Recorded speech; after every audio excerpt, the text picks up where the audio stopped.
వత్ససహిత గోదేవతాభ్యో నమః. ఈ యొక్క రోజున మనకి చాలా విశేషం ఏంటంటే ఆదివారము షష్ఠి, సుబ్రహ్మణ్యేశ్వర వైశాఖ షష్ఠి. ఈరోజు చాలా పవిత్రమైన దివోత్సవం కూడా. ఈరోజు మంచి యొక్క సుబ్రహ్మణ్యేశ్వర స్వామికి చేరేటువంటి కార్యక్రమాలలో ఈ యొక్క రోజు కూడా చాలా విశేషమైన రోజు. అలాగే మనకి ఈరోజు ఈ యొక్క గోశాల యందు ఈ యొక్క స్వామివారి యొక్క పార్వతీ పరమేశ్వర స్వరూపంగా గరుకురాయి స్తంభం ప్రతిష్టాపన జరిగింది.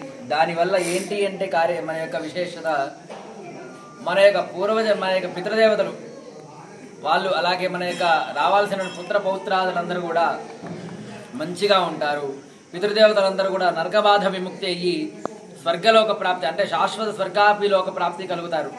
అలాగే మన యొక్క పుత్ర పౌత్రాదులకు కూడా ఏంటి అంటే మంచి విద్యాబుద్ధి, ఉన్నత స్థితి అన్నీ కలుగుతాయి. అలాగే ఇప్పుడున్నటువంటి మన యొక్క తరానికి కూడా ఏం కలుగుతుంది అంటే ధనకనక వస్తువాహనాదులన్నీ కూడా శుభప్రదంగా అన్నీ చేకూరి ఎటువంటి మనోబాధ, మనశ్చంచలత్వం లేకుండా మనోధైర్యంగా మనం మనశ్శాంతిగా సస్యశ్యామలంగా ఉంటాము. కాబట్టి ఈ యొక్క గరుకు స్తంభాన్ని ప్రతిష్ఠించుకోవడం వల్ల, ఆ యొక్క గోమాత దీనికి వచ్చి రుద్దుకోవటం వల్ల ఆ యొక్క గోమాత యొక్క కేశాలన్నీ కింద పడటంతో మన యొక్క వంశం కూడా పునీతం అవుతుంది.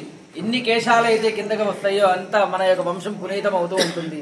అలాగా ఈ యొక్క గోదేవతని, అలాగే ఈ యొక్క పరమాత్మని మనం నిత్యం ఇలా కొలుచుకుంటూ ఉండడం వల్ల మనందరికీ సస్యశ్యామలంగా కలుగుతుంది. వత్ససహిత గోదేవతాభ్యో నమః. వాసవీ కన్యకా పరమేశ్వర్యై నమో నమః.